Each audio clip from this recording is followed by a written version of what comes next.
નમસ્તે સ્ટુડન્ટ્સ. આગળના વિડીયોની અંદર આપણે છેલ્લે શુક્રોત્પાદક નલિકા અને એની ચર્ચા કરી હતી.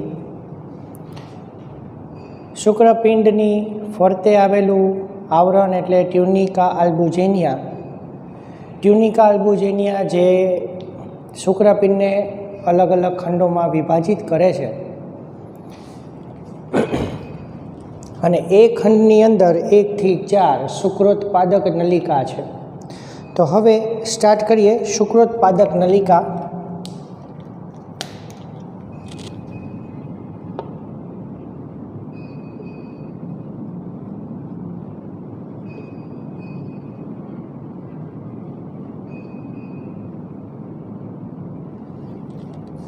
Seminiferous tubule. આ શુક્રોત્પાદક નલિકામાં 3 પ્રકારના કોષો છે. પહેલું જનન કોષો એટલે કે જર્મ સેલ. આનું કાર્ય એ છે કે નવા શુક્રકોષોને બનાવવા. જનન અધિચ્છદમાંથી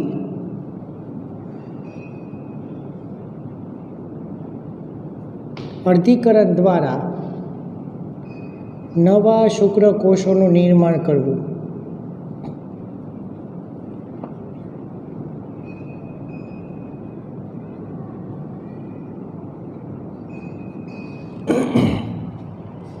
જનનકોષ અથવા જર્મિનલ સેલ. તો જનનકોષ કે જે નવા શુક્રકોષનું નિર્માણ કરાવે છે. બીજું સર્ટોલી કોષો.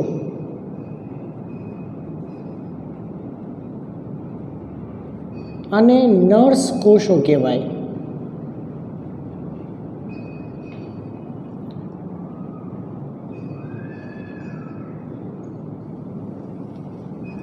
સર્ટોલી કોષોનું કાર્ય એ છે કે નવા બનતા શુક્રકોષોને પોષણ પૂરું પાડવું.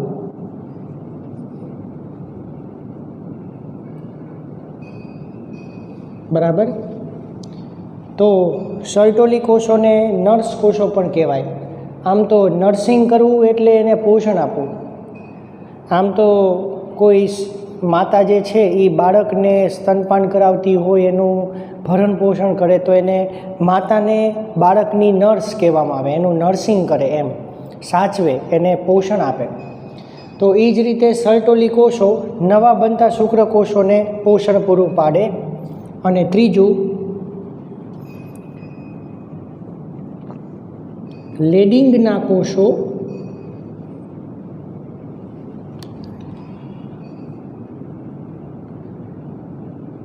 આંતરાલીય કોષો,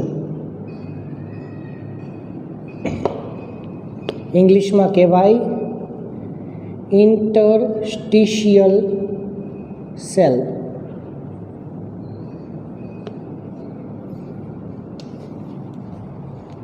તો લેડિંગના કોષો અથવા આંતરાલીય કોષોનું મેઇન કાર્ય એ છે કે નર જાતીય અંતઃસ્ત્રાવ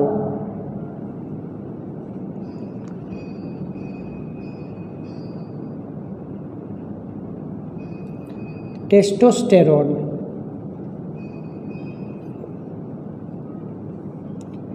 અથવા એન્ડ્રોજન નો સ્ત્રાવ કરે.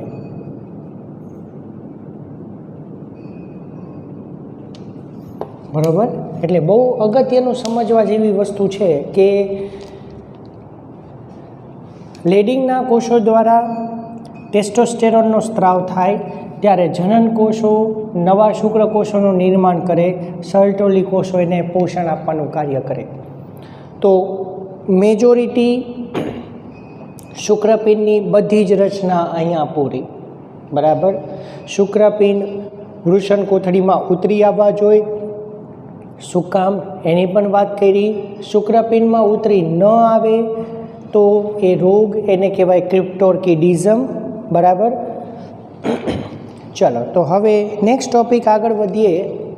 શુક્રપિંડમાં બનેલા શુક્રકોષો હવે શુક્રવાહિકામાં આવવાના છે.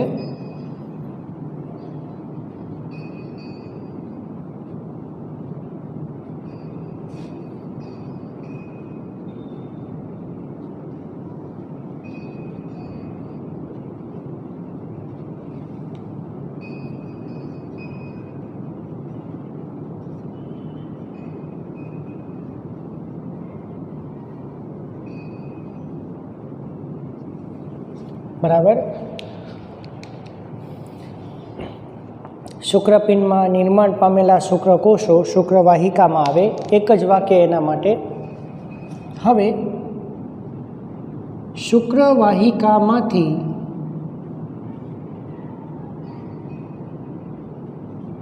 શુક્રકોષો હવે અધિવૃષણ નલિકા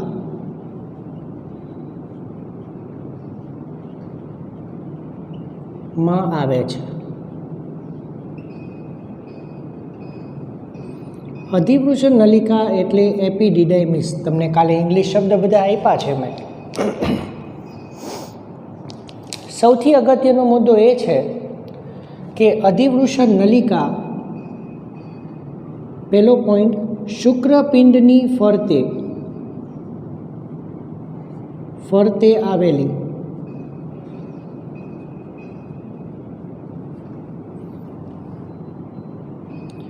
છ મીટર લાંબી નળી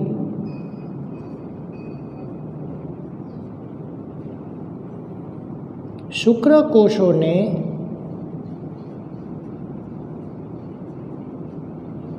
હંગામી સંગ્રહ કરે.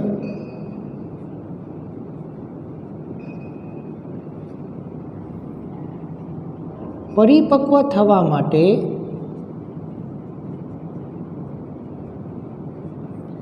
અનુકૂળ પર્યાવરણ પૂરું પાડે.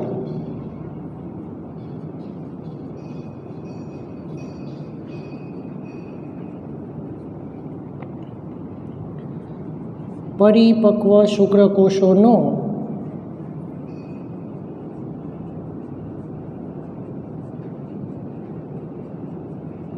હંગામી સંગ્રહ કરે.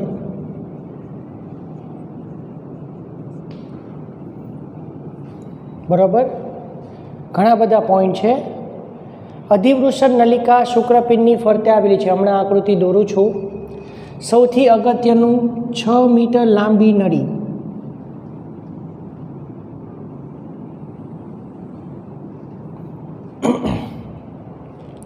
અપરિપક્વ શુક્રકોષોનો હંગામી સંગ્રહ કરી દે છે.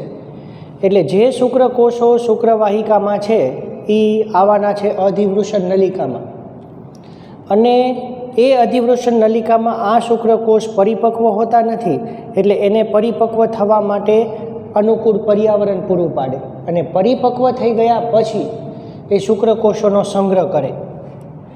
નર જ્યારે જાતીય રીતે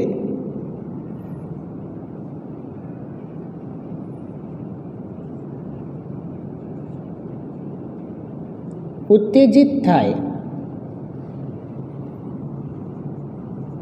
ત્યારે આ શુક્રકોષો અધિવૃષણ નલિકાના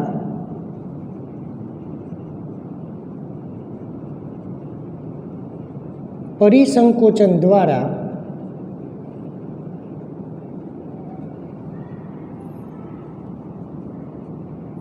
શુક્રવાહિનીમાં દાખલ થાય.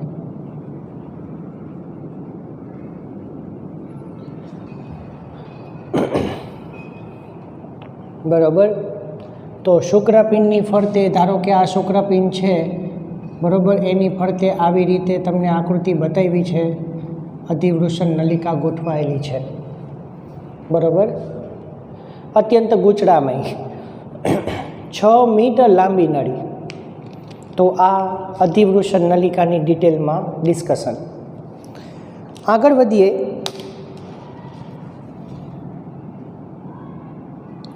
અધિવૃષણ નલિકામાંથી શુક્રકોષો હવે શુક્રવાહિનીમાં આવ્યા છે. બરાબર. તો શુક્રવાહિનીની ચર્ચા કરીએ. શુક્રવાહિની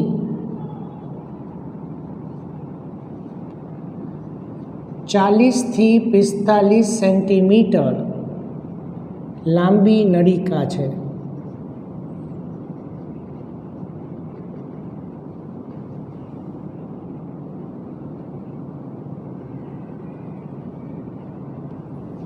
બરાબર.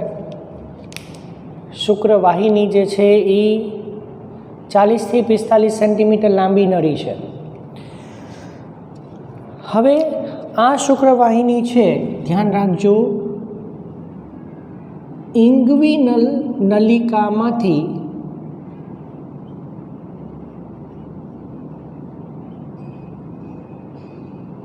પસાર થઈ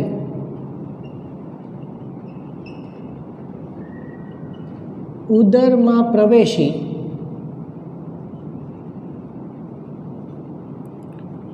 મૂત્રાશયના ફરતે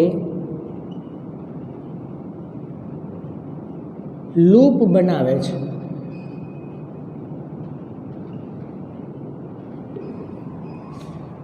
કાલે તમને વાત કરી હતી કે ઇંગ્વિનલ નલિકાનું મેઇન કાર્ય શું છે કે નરમાં જે શુક્રપિંડ ઉદર પ્રદેશમાં બન્યા છે, બરાબર, તો એ શુક્રપિંડ ઇંગ્વિનલ નલિકા મારફતે વૃષણ કોથળીમાં ઉતરી આવવા જરૂરી છે. તો નોર્મલી ઇંગ્વિનલ નલિકાનું કાર્ય શું કે શુક્રવાહિનીને પસાર થવા દે.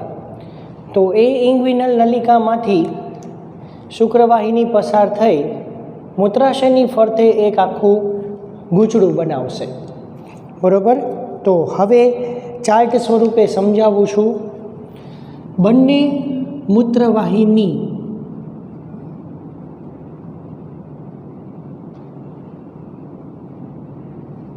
પ્લસ શુક્રાશય જે છે એ એક જોડ છે. ગ્રંથિઓની ચર્ચા આપણે હજી કરશું. શુક્રાશય એક જોડ ની નલિકા, બરાબર. એટલે બંને મૂત્રવાહિની નહીં આવે, શુક્રવાહિની આવશે. બંને બાજુની શુક્રવાહિની અને મૂત્રાશયના પશ્ચ ભાગે, મૂત્રાશયના અધોભાગે, નીચેના ભાગે એક જોડ શુક્રાશય છે, બરાબર. તો એ શુક્રાશયમાંથી નીકળતી નલિકા અને બંને શુક્રવાહિની એટલે 2 અને 2 4, ટોટલ 4 નળી ભેગી મળી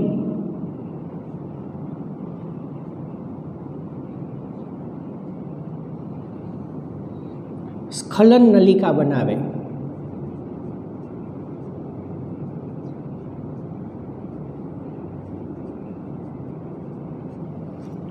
બરાબર.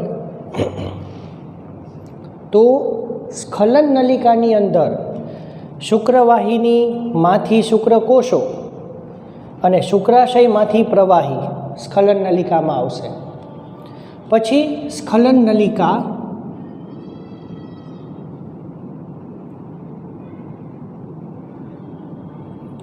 પ્રોસ્ટેટ ગ્રંથિની નળી,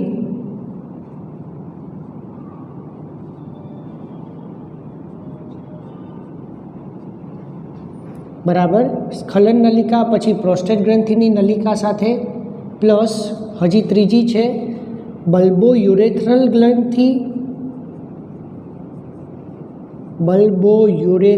ગ્રંથિની નલિકા,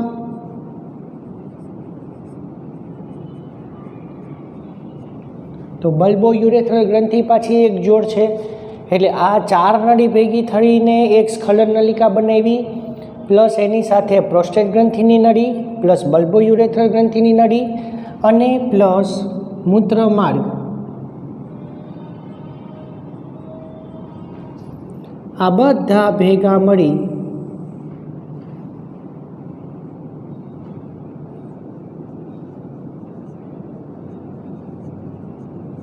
મૂત્રજનન વાહિની બનાવે.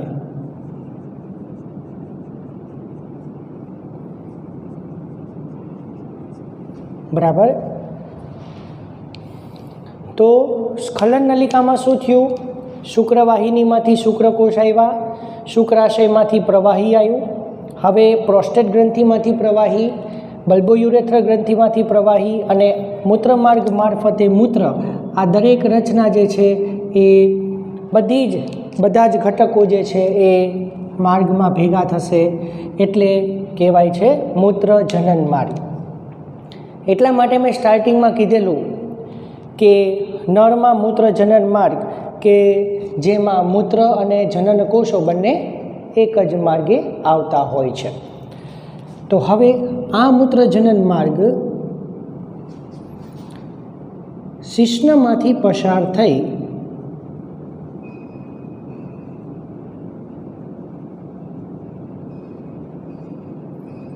શિશ્નના ટોચના ભાગે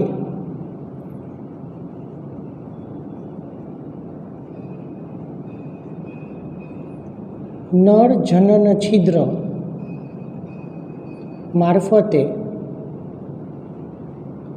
શરીરની બહાર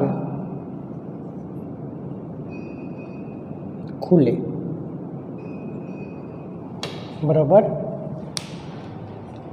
તો આ આખો નર પ્રજનન માર્ગ.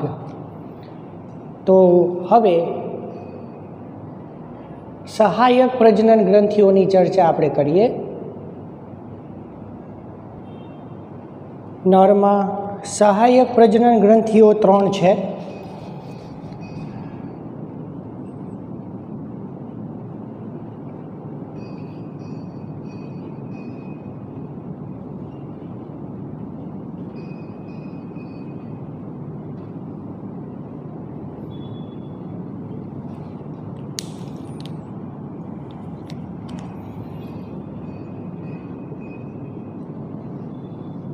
પહેલી શુક્રાશય. શુક્રાશય એટલે સેમિનલ વેસિકલ.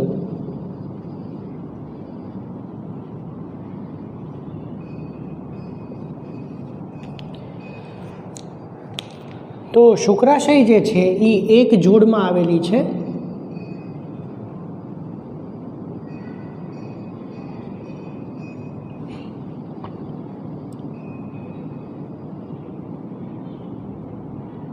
મૂત્રાશયના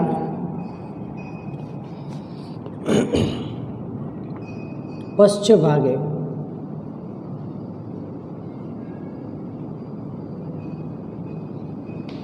બરાબર. શુક્રાશય એક જોડમાં મૂત્રાશયના પશ્ચ ભાગે આવેલું સૌથી અગત્યનું વીર્યનું 60 થી 70% ભાગ બનાવે.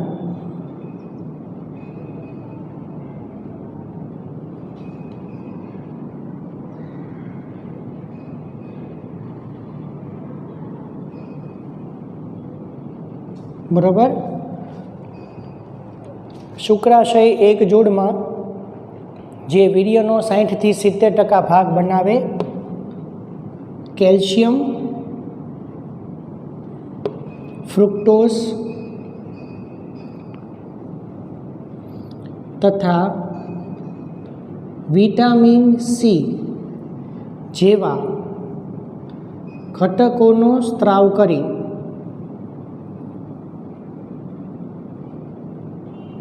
શુક્રકોષોને પોષણ પૂરું પાડે.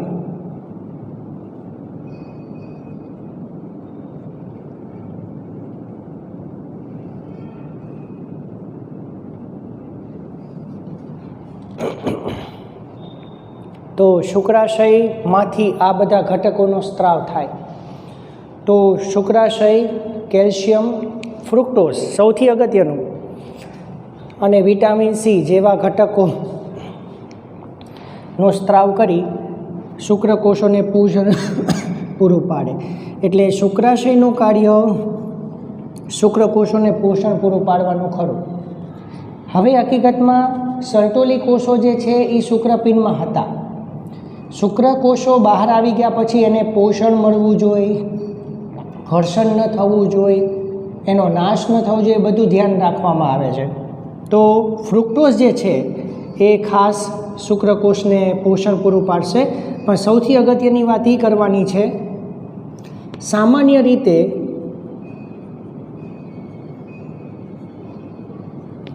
સ્ત્રીના પ્રજનન માર્ગમાં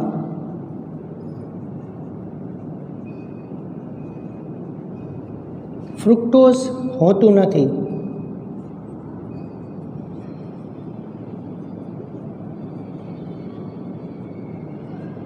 પરંતુ ફ્રુક્ટોઝની હાજરી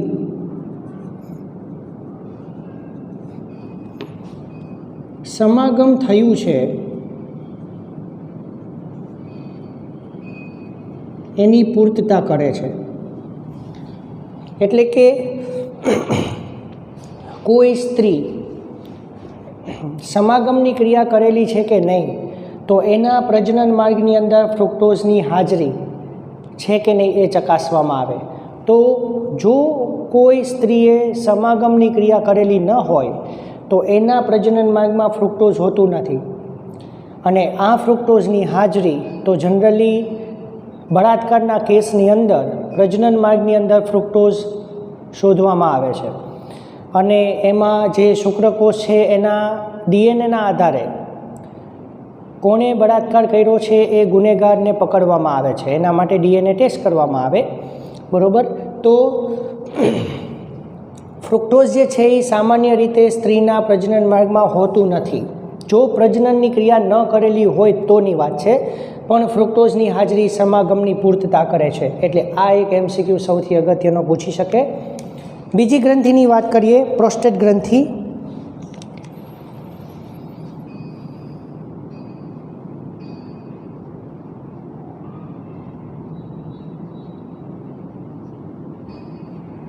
એ એક જ છે.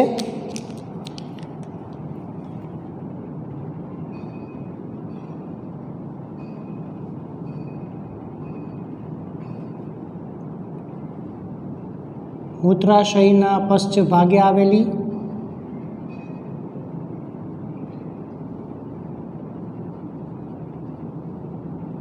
અહીંયા મૂત્રાશયના પાયાના ભાગે કહી શકો,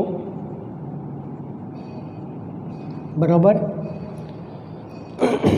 પ્રોસ્ટેટ ગ્રંથિ જે છે એ અલ્કલીય સ્ત્રાવ કરે છે. આલ્કલીય એટલે કે બેઝિક દ્રવ્યનો સ્ત્રાવ કરે છે, કે જે સ્ત્રીના યોનિ માર્ગમાં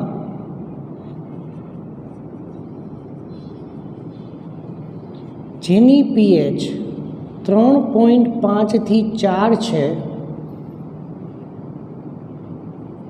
ને તટસ્થીકરણ કરે છે.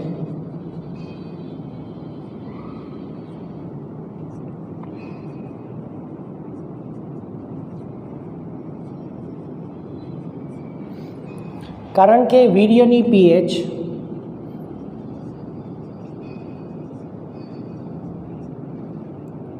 6.5 થી 7 છે.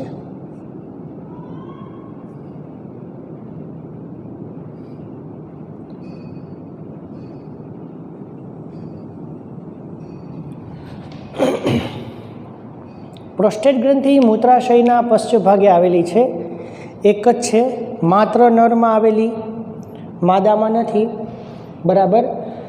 અને એમાંથી નીકળતો આલ્કલીય બેઝિક સ્ત્રાવ યોનિ માર્ગની પીએચ. તો બહુ વિચારવા જેવી વસ્તુ છે કે યોનિ માર્ગની જે પીએચ છે એ એસિડિક છે. એવી એસિડિક પીએચની અંદર શુક્રકોષો જે છે એનો નાશ થઈ શકે એવું છે, બરાબર. તો એવી એસિડિક પીએચને તટસ્થ કરી અને શુક્રકોષને એસિડિક માધ્યમથી નાશ થતાં બચાવશે. તો આટલી વાત પ્રોસ્ટેટ ગ્રંથિની. ત્રીજી અને છેલ્લી ગ્રંથિ બલ્બો યુરેથ્રલ ગ્રંથિ.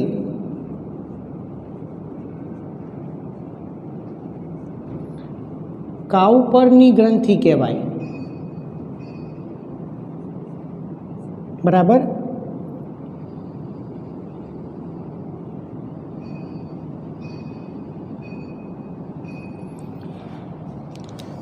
તો એ પ્રોસ્ટેટ ગ્રંથિની નીચે આવેલી છે.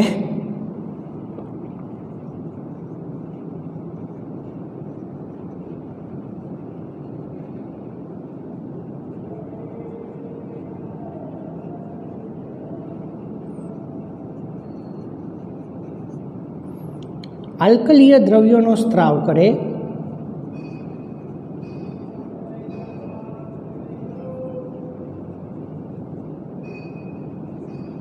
ઘર્ષણ નિરોધક પ્રવાહી તરીકે વર્તે.